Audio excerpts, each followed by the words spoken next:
14장 소리가 울리네 많이.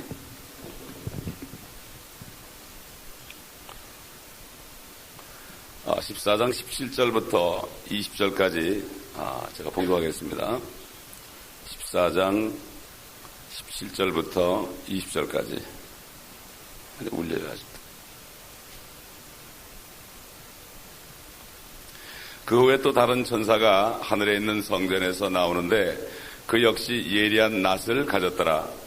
불을 다스리는 권세를 가진 또 한 천사가 제단에서 나와 예리한 낫을 가진 자에게 큰 소리로 외쳐 말하기를 너의 예리한 낫을 대어 땅의 포도송이를 거두라. 이는 그 포도들이 다 익었음이라고 하더라. 그러므로 그 천사가 낫을 땅에 대어 땅의 포도송이를 거두어서 하나님의 진노의 큰 포도주 틀에 던져 넣으니라. 그 포도주 틀이 도성 밖에서 짓밟히니 그 틀에서 피가 흘러나와 말곶비까지 닿고 1600 스타디온까지 퍼지더라. 아멘. 아버지 하나님, 주의 성령님을 통하여 기름 부음을 통하여 이 모든 말씀들을 깨닫는 은혜가 있게 하여 주옵시고 앞으로 속해 될 일을 우리가 분명히 영안에서 볼 때에 이것이 바로 우리 실상이 되어서 이 세상에서 어떤 환난을 당할지라도 마지막으로 원수를 갚아주시는 주님의 놀라우신 계획을 끝까지 붙잡고 이 말씀이 능력이 되어서 세상을 이길 수 있도록 도와주옵소서. 주님이 이 세상을 이기신 것처럼 이 말씀이 우리 안에 있으면 우리도 세상을 이길 수 있습니다. 이 말씀을 우리 심령 속에 새겨주시고 흔들리지 않는 믿음 가운데 주의 일을 넘치게 하시는 저희가 될 수 있도록 이 시간에도 주의 성령님께서 온전히 주장하여 주시옵시고 우리의 지각을 열어 주옵소서.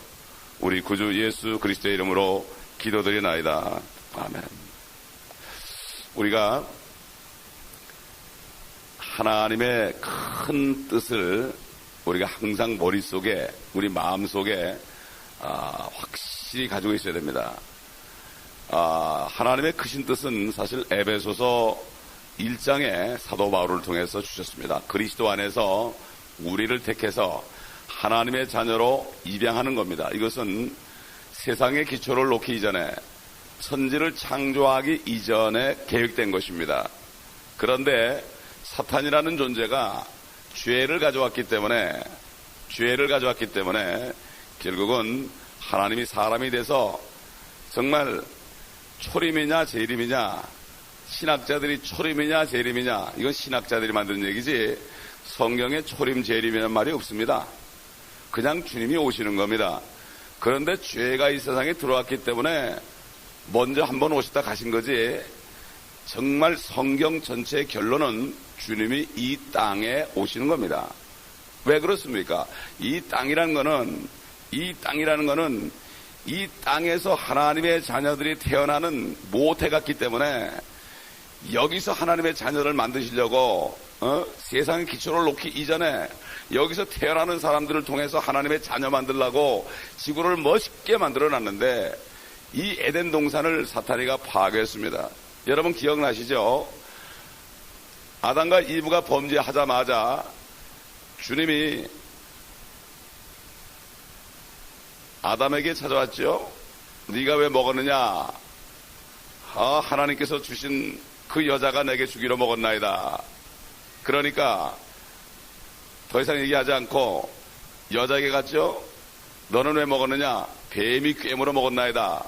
그러니까 지체 없이 주님에 가가지고 네가 이렇게 하였으니 그랬습니다. 너 왜 이렇게 했느냐 그러지 않았어요. 네가 이렇게 하였으니 너는 평생토록 흙을 먹고 저주를 받으며 기어다니고 그 다음에 여인의 후손과 너는 원수가 될 것이고 그녀의 후손은 너의 머리를 부술 것이고 너는 그녀의 후손의 발꿈치를 부숴버릴 것이다. 하나님의 계획이 거기 들었습니다.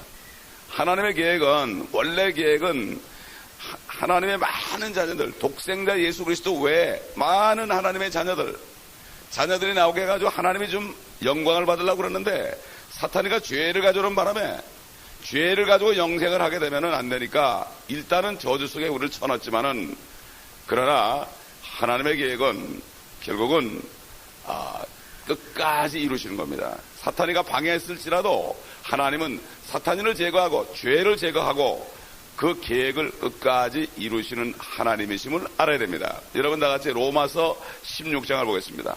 로마서 16장. 이 하나님의 전체의 경륜을 사도 바울에게 계시했습니다. 하나님께서는. 그 로마서가 굉장히 중요합니다. 로마서 16장의 결론을 보시기 바랍니다. 16장 20절 보겠습니다. 16장 20절.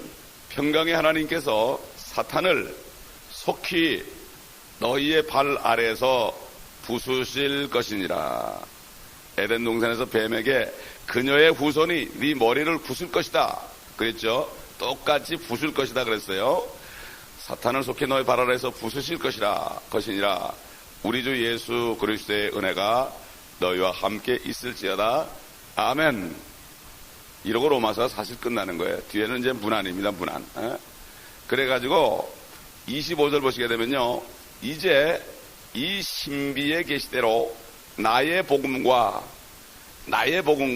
예수 그리스도를 전파함에 따라 너희를 경고케 하실 능력 있는 그분께 이 신비의 계시는 세상이 시작된 이래로 감추어졌다가 이제 나타났으며 사도 바울을 통해 나타났습니다.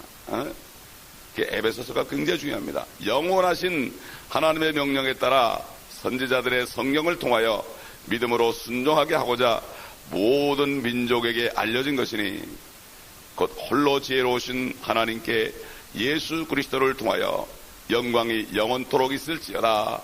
아멘. 그렇기 때문에 요한계시록의 결론이란 말입니다. 요한계시록이 없으면 결론 없는 것은 아무리 서론 본론이 거창해도 소용없는 겁니다. 그래서 사탄이는 이것을 못 알게 해가지고 결국은 소망이 없게 만드는 것입니다. 지금 많은 신학자들이 요한계시라든가 선지서에 있는 이 재림해가지고 진노의 포도즙표를 밟는 엄청나게 비참한 이 사건들을 그럴 수가 없어. 이럴 수가 없어. 하나님이 사랑인데 이럴 수가 없어. 하나님이 우리를 사랑합니다. 그러나 성경 전체를 보게 되면 마귀는 원수라고 그랬습니다. 원수. 그리고 마귀를 따라가는 사람을 독사의 자식이라고 그랬습니다. 너는 너의 아비 마귀에서 났다고 그랬습니다. 그러므로 우리는 원수와 친구를 구분할 줄 알아야 됩니다. 주님은 우리 친구지만 사탄이는 우리의 원수고, 사탄이를 의지를 가지고 영접하고 따라가는 많은 사람들이 있습니다. 우리 주위에. 그 사람들도 원수입니다. 사실 아예 작정하고 사탄의 영이 들어가지고 이제 결심하고 있는 사람들은 사실은 주님께서 결국은 원수 갚는 대상이 되는 것입니다. 그렇기 때문에 이 주의 날이라는 것은 주님이 6,000년 동안을 참았습니다. 6,000년에다가 365일을 곱해보시기 바랍니다. 6,000년에다 365일을 곱해보시면 엄청난 날수를 하나님이 참고 있습니다. 그러나 결론 가가지고서는 하루에 하나님의 원수는 다 갚아지는 것입니다. 그렇기 때문에 주의 날이라는 것은 예수 그리스도의 이 땅에 오심, 원수를 갚으러 오심, 이사야 61장에 있는 것처럼 복수의 날을 선포한다. 시온에서 슬퍼하는 자를 위로한다. 바로 복수의 그 표적에 바라본가 하면은 이스라엘 민족이 가장 엄청난 피를 많이 흘렸습니다. 지금도 피를 흘리고 있습니다. 이스라엘 민족들이 흘린 피를 다 모으면 얼마나 될까요?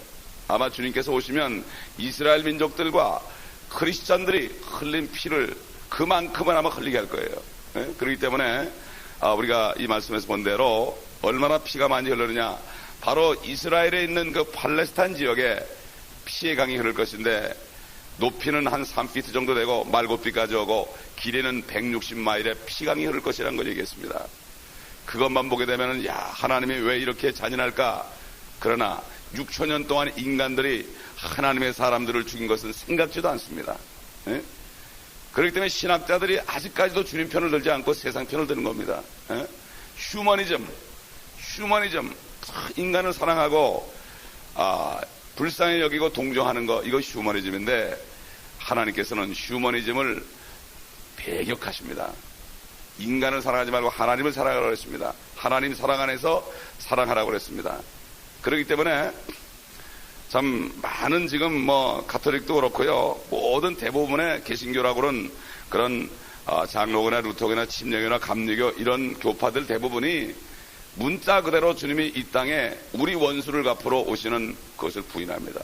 그러면 주님은 어떻게 하라는 얘기예요? 그럼 주님은 당하기만 하고 끝나는 얘기입니까? 절대 그렇지 않습니다. 만약에 우리 자식을 누가 죽인다면 그거 어떻게 잊어버리겠습니까? 하물며 하나님의 수많은 자녀들이 죽임을 당하는데, 목이 잘려 죽임을 당하는데 어떻게 이것을 잊을 수 있습니까? 그렇기 때문에 이 예언들을 보게 되면은 진노와 복수와 분노와 맹렬, 질투, 분격, 싸움 뭐 이런 것들이 죽이고 짓밟고 이 유혈의 사건인데, 이것만 보게 되면은 비참해 보이지만은 그러나 지금까지 하나님이 참으신 걸 생각한다면은 엄청난 사건이 될 것이고, 정말 이 세상이 생긴 이후에 이런 일은 두 번 다시 없을 것입니다. 이게 바로 결론이 될 것입니다. 우리 크리스찬들이 주님이 우리 원수 갚아주는 이거를 알지 못하면요, 이 땅에서 억울함을 참을 수 없습니다. 원수 갚는 것은 내게 있다고 그랬습니다. 우리는 그저 주님 앞에 어린 양처럼 주님을 따라가면서 감사하면서 따라가고 주님 앞에 딱 붙어 있으면 모든 원수는 주님이 갚아준다고 그랬고, 우리가 원수로 해서 축복을 하게 되면은 그들 머리에 숯불을 피는 것 같다고 그랬습니다. 얼마나 우리에게 좋은 겁니까? 크리스찬들은 양 같아서 남에게 함부로 싫은 소리도 못하고 남에게 욕도 못하고 억울한 일 당해서도 그냥 아무 소리 못하는 이 어린 양 같은 크리스찬들, 하나님의 자녀들. 참, 그러니까 우리는 이 땅에 사는 동안에 양처럼 살아야 되고 뱀처럼 지혜롭게 쓸데없는 데 가가지고 나서지 않고 이렇게 살라고 주님께서는 말씀하신 거 아닙니까? 우리 한번 재림에 관한 그 구절들을 지금까지 찾아봤지만 또 몇 개 더 찾아보겠습니다. 우리 시편 68편 23절. 그러므로 여러분이 구약 성경에 예언된 말씀이 거의 90% 이상이 주님이 이 땅에 오셔서 원수 갚는 장면이라는 걸 한번 확인해 보시기 바랍니다. 시편 68편 23절 20절부터 보겠습니다. 우리 하나님은 구원의 하나님이시니 죽음으로부터의 문제는 주 하나님께 속하였느니라.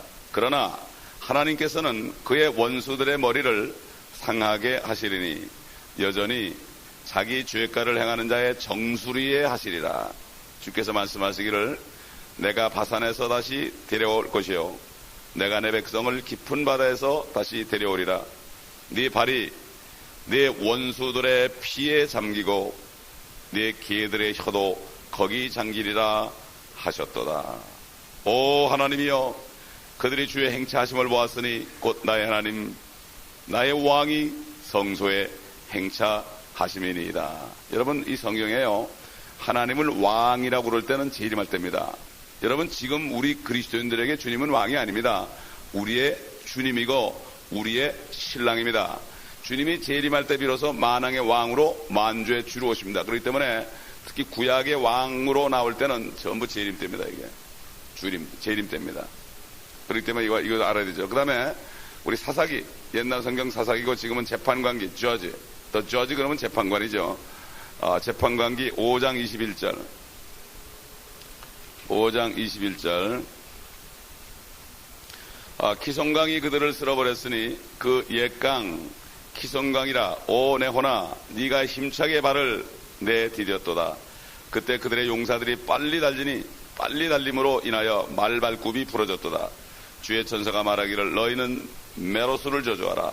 너희는 그 거민을 신랄하게 저주하라. 이는 그들이 주를 도우러 오지 아니하였으며 주를 도와 용사를 대적하지 아니하였음이라 하였도다. 캐닌 헤벨의 아내 야엘은 여인들보다 복받을지니 그녀는 장막에 있는 여인들보다 복받을지니라. 그가 물을 구했으나 그녀가 젖을 주었으며 귀한 그릇에 버터를 내었도다. 그녀가 손에 못을 잡고 오른손에 일꾼의 큰 망치를 들고 그 망치로 시스라를 쳤으니 그의 머리를 쳐서 그의 관자 노래를 들었도다. 여기 시스라라는 사람, 이스라엘 민족을 괴롭혔던 사람 아닙니까? 이 사람이 결국은 여인의 집에 피신하고 들어왔는데 이불을 주고 싸고 있을 때 그냥 머리에다가 못을 박아가지고 관자 노래를 그냥 통과해서 죽였잖아요. 이 시스라가 바로 적그리스도의 모형입니다. 그렇기 때문에 칭찬하는 겁니다. 이게 적그리스도의 모형입니다. 바로. 그래서 이것도 바로 재림에 관한 모델로서 여기 주시는 겁니다. 우리 이사야서 말이죠. 63장 1절 보겠습니다. 지난번에 했는데 한번 또 봅시다. 자꾸 이제 성경을 찾다 보면요, 이게 전체적으로 들어오죠. 63장 1절. 그 성경의 맥을 알게 됩니다. 도대체 성경이 무슨 얘기를 하는 것인가? 보스라에서 물들인 옷을 입고 에돔에서 오는 이가 누구인가? 그의 의복이 화려하고 그의 능력의 위엄으로 거느는 이가 누구인가? 의로 말하는 나니 구원하기에 능력이 있도다. 요까지는 뭡니까? 19장, 계시록 19장에 흰 옷을 입고 흰 말을 타고 멋있게 면류관을 쓰고 오셨는데, 그런데 2절에 보니까 어찌하여 네 의복이 붉으며 네 옷이 포도즙 틀을 밟는 자 같은가? 나는 홀로 포도즙 틀을 밟았고 내 백성 중에 나와 함께한 자가 아무도 없었도다. 나의 분함으로 그들을 밟고 나의 진노함 속에서 그들을 짓밟으리니 그러면 그들의 피가 내 옷에 튀어서 내가 내 의복을 모두 얼룩지게 할 것이라. 이는 복수의 날이 내 마음속에 있고 내 구속의 해가 오기 때문이라. 주님하고 같이 내려오는 성도들, 천사들은 아마 피에다 우리의 발을 적실 것입니다. 피에다가 원수들의 피에 발을 적실 것입니다. 그렇기 때문에 참 얼마나 처참한 광경입니까? 그러나 인간들이 하나님을 대적하고 하나님의 사람들을 죽였던 처참한 일에 비하면 우리가 그렇게 얘기할 수 없죠. 우리 이사야서 34장 보겠습니다. 이사야서 34장 5절 6절 보겠습니다. 아직 1절부터 보겠습니다. 1절부터. 너희 민족들아 가까이 와서 들으라. 너희 백성들아 경청하라. 땅과 거기에 있는 모든 것은 들으라. 세상과 거기서 나오는 모든 것들도 들으라. 이는 주의 진노가 모든 민족 위에 임하고 그의 분노가 그들의 모든 군대 위에 임하시니. 이거 아마겟돈 때리라는 거죠. 그가 그들을 완전히 멸하시며 그가 그들을 살육되도록 넘겨주셨습니다. 그들의 살육된 자들은 내 던져지게 될 것이요 그들의 냄새는 그들의 시체에서 올라오게 될 것이며 산들은 그들의 피로 녹아질 것이라. 또 하늘의 모든 군상들이 용해되고 하늘들은 두루마리처럼 다 말리게 될 것이요 그들의 모든 군상은 마치 포도나무에서 잎사귀가 떨어지듯이 무화과나무에서 무화과가 떨어지듯이 떨어질 것이라. 이는 나의 칼이, 주님이 입에서 칼이 나온다 그랬죠. 하늘에서 완전히 젖을 것이미니 보라 그것이 이두메와 내 저주의 백성 위에 내려져서 심판에 이르게 할 것이라. 주의 칼이 피로 찼으며 기름짐과 어린 양과 염소의 피와 또 순양의 콩팥기름으로 기름졌도다.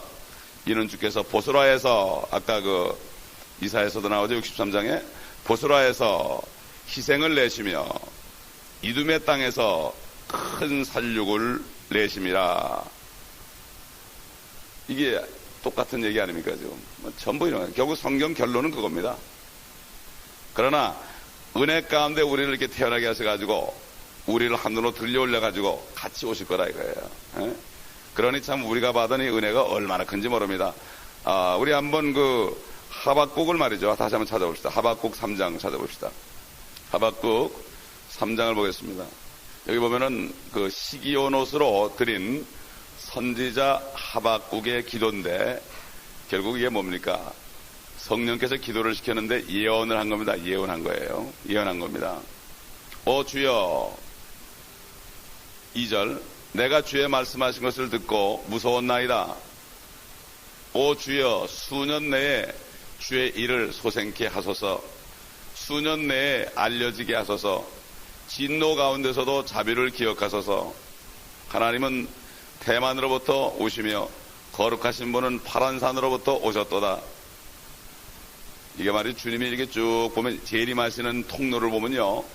주님이 이스라엘 민족들이 광야를 통과하던 그 길로 다시 오십니다. 참 희한하죠. 셀라 그의 영광이 하늘들을 덮으며 그를 찬양함이 땅에 가득 찼도다. 그의 광채는 빛과 같고 그는 그의 손에서 나오는 뿔들을 가졌는데 거기에 그의 권능이 감추어져 있도다. 그 앞에서 전염병이 가고 불타는 숯불이 그의 발 앞에 나갔도다. 그가 서시어 땅을 측정하셨으며 그가 보시어 민족들을 흩으심에 영원한 산들이 흩어졌고 영속하는 작은 산들이 엎드렸으니 그의 행하심은 영원하시도다. 여러분 이런 사건들이 일어난 적이 있습니까? 없습니다. 일어난 적이 없었다는 것은 앞으로 될 일이란 얘기예요, 이게. 우리는 코앞에 닥친 얘기죠. 7절. 내가 고난 중에 있는 구산의 장막들을 보았으니 미디안 땅의 휘장들은 흔들렸도다. 주께서 강들에 대하여 불쾌하셨나이까? 강들에 대하여 주의 분노가 있으셨나이까? 바다에 대하여 주의 분노가 있으므로 주께서 주의 말들과 주의 구원의 병거들을 타셨나이까?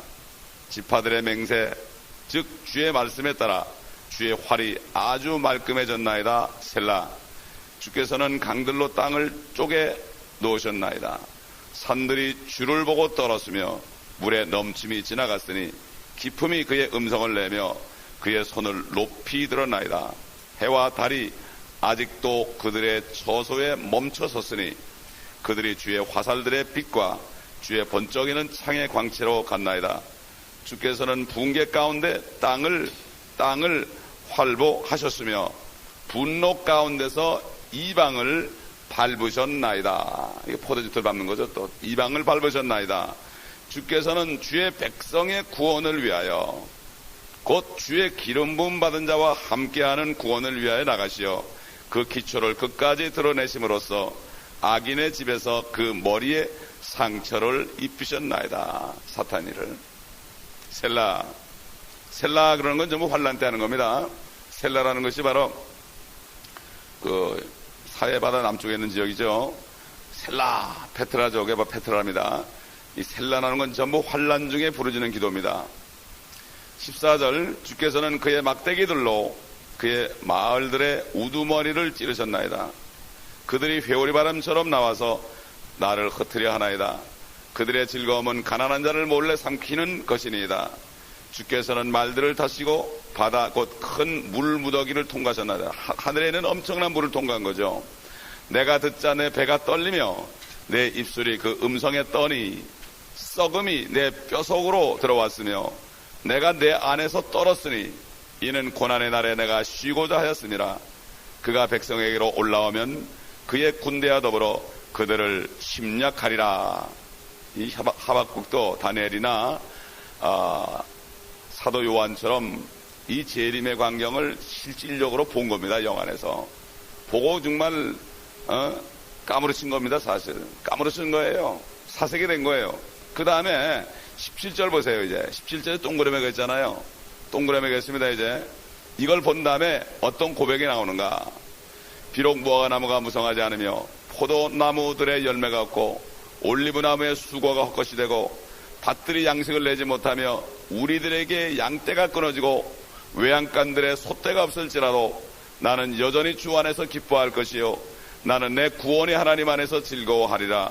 주 하나님은 나의 힘이시니 그가 나의 발을 암사슴들의 발 같게 하실 것이요 그가 나로 하여금 나의 높은 곳으로 걷게 하시리로다. 내 현악기들에 맞추어 악장에게. 결국 여러분 이 말씀들을 상당히 좋아하죠. 설교들도 많이 하는데 왜 이런 고백이 나왔습니까? 주님의 마지막 원수 갚아주는 장면을 봤을 때 이 세상에서 내가 아무 일이 안 될지라도 사업이 안 될지라도 목사는 양떼가 없을지라도 이것이 문제가 아니다. 나는 기뻐하리라. 주님이 오시는 거 이것 때문에 기뻐하리라. 이런 고백이에요.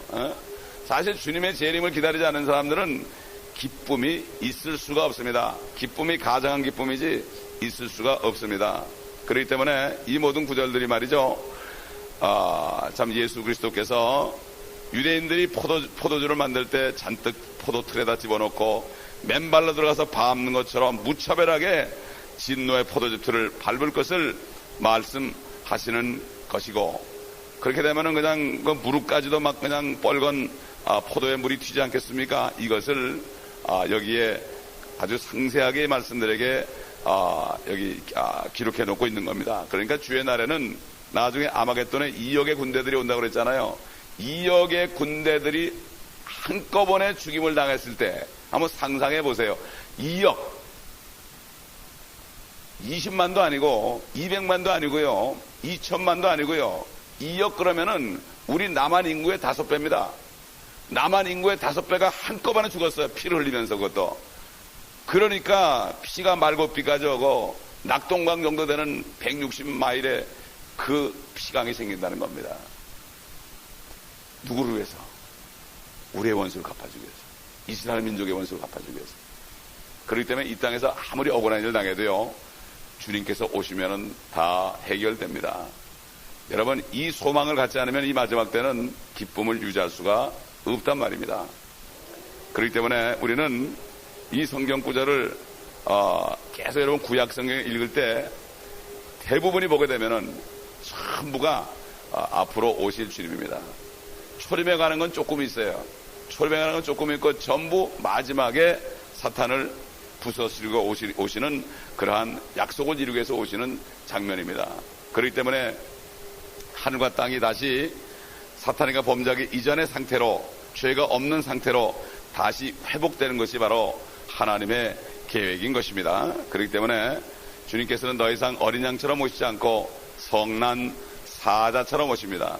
사탄이는 주님을 흉내내기 위해서 우는 사자처럼 우리를 공격하지만 주님께서는 으르렁거리는 성난 사자로 오셔서 유다 지파의 뿌리가 되시고 다윗의 뿌리가 되셔서 모든 지금까지 억울하게 고통당하고 환난당하고 죽은 사람들 많습니다. 여러분, 우리는 편하게 살지만 이전에 크리스찬들 억울하게 죽은 사람 많습니다. 지난번에 우리 멕시코의 크리스토 목사님이 오셔가지고 간증하는데 어떤 일본 사람 목사님이 말이죠, 사역을 하는데, 선교지에서 사역을 하는데 자기 딸이 강간을 당하고 자기 아내도 강간을 당하고 그래도 계속 사역을 했답니다. 그런데 마지막에는 세 식구가 전부 목이 잘려서 죽었다든가 하여튼 세 식구가 전부 교정에 처했다든가 그렇게 죽을 때까지 사역을 하는데, 그런 사람들이 얼마나 억울하겠습니까? 사람들이 얼마나 손가락질하겠어요. 아유, 어떻게 목사가 저렇게 가족이 몰살당할 수 있느냐, 얼마나 억울하겠습니까? 그 혼들이, 그러니까 이 요한계시록에 제단 밑에 있는 목 잘린 영혼들이 말이죠, 우리의 원수를 갚아달라고. 얼마나, 이게 뭡니까? 이게 크리스찬들이 억울하게 고통을 당하고 억울하게 엄청난 화가 당할 때 가장 괴로운 게 뭡니까? 가장 괴로운 게 뭐예요? 왜 저런 일을 당하느냐고 이렇게 손가락질할 때 가장 괴로운 겁니다. 그렇기 때문에 주님께서는 이 모든 것을 다 아시고 오시는 그날 24시간 이내에, 주의 날들이 아니고 주의 날이기 때문에 24시간 이내에 모든 것을 다 해결해 주시는 것입니다. 그렇기 때문에 이 소망이 지금 없으면 우리는 기쁨을 찾을 곳이 없습니다. 육신적인 잘됨도 잠깐이고 자식이 잘되는 것도 잠깐이고 정말로 우리가 마음속에서 막 기뻐가지고 그것만 생각하면은 기뻐지는 그런 일이 없습니다. 있을 수가 없습니다. 그렇기 때문에 사도 바울이 하나님의 나라는 먹고 마시는 것이 아니요 성령 안에서 의와 평강과 기쁨이라고 고백한 것입니다. 그러므로 우리는 이 지금까지 배운 이 재림에 관한 말씀들을 쭉 읽으시고, 특별히 여러분 시편을 읽어보시면 거의 90%가 재림할 때와 천년왕국에 대한 말씀입니다. 거의 90% 이상입니다. 그렇기 때문에 이런 소망을 가지고 말씀을 읽으시게 되면은 사도 요한이나 하박국이나 다른 선지자들이나 다니엘이나 이런 사람들에게 보여주시던 것처럼 우리에게도 생생하게 주님의 재림 장면을 보여줄지 모릅니다. 사모하는 자에게. 이 선지자들이 큰 핍박을 받으면서 고통을 받을 때 하나님이 보여줬지 그냥 보여준 게 아니에요. 그렇기 때문에 이 땅에 살면서 주님의 일을 하면서 환난을 받고 핍박을 받고 이런 사람들에게 하나님이 이런 걸 보여주죠. 깨닫게 해주죠. 그렇지 않은 사람은 깨닫게 해줘도 소용이 없고 그게 유익한지도 모르고 그 재림이 나하고 무슨 관계인지도 모르고 그걸 모르는 거예요. 주님께서 원수가 아파질 뿐만 아니라 상을 주러 오신다. 우리 마지막으로 한번 요한계시록 22장 찾아보겠습니다. 내일 우리가 15장으로 넘어가죠. 오늘은 여기서 하나 찾아보고 끝나고요. 결론이 뭡니까? 요한계시록 22장 원수를 멸하고 다 멸한 다음에 결론이 뭡니까? 12절 그 전부터 보십시다. 7절부터 보겠습니다. 보라, 내가 속히 오리라. 이 책의 예언의 말씀들을 지키는 자는 복이 있도다. 이 지킨다는 게 뭡니까? 이걸 듣고서 잊어버리지 않고요. 마음속에 계속 간직하는 거, 키프하는 거, 키프. 이게 지키는 거죠. 지키는 거예요.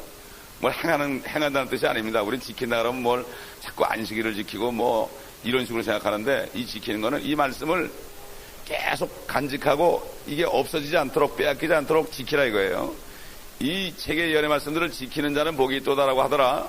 나 요한이 이런 일들을 보고 들었노라. 보기도 하고 들었다 이거예요. 사도 요한은 내가 듣고 또 보고 나서 이 일들을 내게 보여준 그 천사의 발 앞에 경배하려고 엎드렸더니 그가 내게 말하기를 보라, 그리하지 말라. 나도 선지자들인 내 형제들과, 선지자가 나타난 거예요. 틀림없이 뭐 예레미야든지 다니엘이든지 둘 중에 하나겠죠. 이 책의 말씀들을 지키는 자들과 같은 너의 동료 종인이 똑같이 이 요한계시록이 이루어지기를 바라는 종이라 이거예요. 고난을 받았기 때문에 하나님께 경배하라고 하니라. 그가 내게 말하기를 이 책의 예언의 말씀들을 봉인하지 말라. 이걸 보게 되면은 다니엘 같아요. 다니엘한테는 봉인하라고 그랬잖아요. 먼 훗날 얘기라고. 이는 그때가 가까움이라. 불의한 자는 그대로 불의함에 있게 하고 더러운 자는 그대로 더러움에 있게 하라. 이제 마지막 때는요, 불의한 자는 할 수 없어요. 그냥 내버려둬야 돼요. 그거 너무 그냥 억지로 변화시키려고 그러면은 시간 낭비예요. 반면에 의로운 자도 그대로 의로움에 있게 하고 거룩한 자도 그대로 거룩함에 있게 하라. 세상 말에도 달리는 말에 채찍질하라 그러죠. 사탄은 힘 빼기 작전을 합니다. 딱 보고 우리가 아예 안 될 사람은 건드릴 필요가 없어요. 정말 소망 있는 사람을 우리가 위해줘야 됩니다. 그런 사람에서 기도해주고 도와주고 그래야죠. 되지도 않은 사람 그냥 했다가는 시간만 낭비하고 힘만 빠진단 말이에요. 우리 12절 보겠습니다. 다 같이 시작. 보라, 내가 속히 오리니 내가 줄 상이 내게 있어 각 사람에게 그의 행위에 따라 주리라. 아멘. 이 땅에서 주님 때문에 고생받은 사람은 주님이 오실 때 아무리 비참한 일이 있어 상관이 없어요. 우리는 상 받을 사람으로 살게 되면은 그 비참한 거 우리가 상관이 없어요. 우리가 같이 오기 때문에. 그러나 그렇지 않은 사람들은 요한계시록을 볼 때마다 기분이 나빠지기 때문에 이것을 아예 보지도 않으려고 그러고 선포하지도 않으려고 그런 것입니다. 그러므로 우리는 이 말씀은 절대로 잊어버리면 안 돼요. 요한계시록 강의가 끝나도요, 이 말씀은 절대 잊어버리면 안 돼.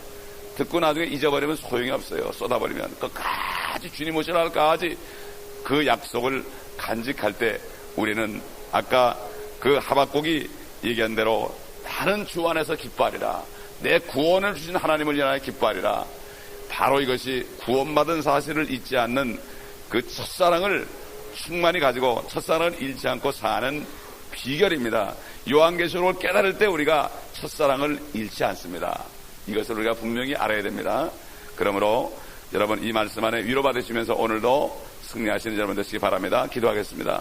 아버지 하나님, 하나님의 말씀들은 바로 우리에 대한 약속이요, 고난받는 자에 대한 위로요, 소망임을 감사합니다. 아버지 하나님, 믿음은 바라는 것들의 실상이라 하였나이다. 우리가 무엇을 바라겠나이까? 주님이 오시지 않으면 어떤 것도 해결되지 않으니 현세에서 우리가 아버지 하나님 시간을 정해놓고 내 꿈을 이루는 것이 아니라 주님이 오실 때 모든 것이 해결될 것을 믿고 길게 보고 우리가 끝까지 달려갈 길을 달릴 때까지 믿음을 지킬 수 있도록 도와주시며 이 예언의 말씀들을 우리가 잊지 않고 사단에게 빼앗기지 않고 도적질 당하지 않고 이 말씀을 계속해서 간직하여 옥토 같은 마음속에 이 말씀들이 열매를 맺어서 다른 사람들에게도 이 말씀을 증거할 수 있는 저희가 될 수 있도록 도와주시옵소서. 이 말씀들을 책임질함으로 계속해서 이 말씀이 우리 안에 소화되어서 완전히 아버지 우리 안에 육신이 되는 놀라운 축복을 우리가 받을 수 있도록 성령님 도와주시옵소서. 우리 구주 예수 그리스도의 이름으로 감사하며 기도하옵나이다. 아멘.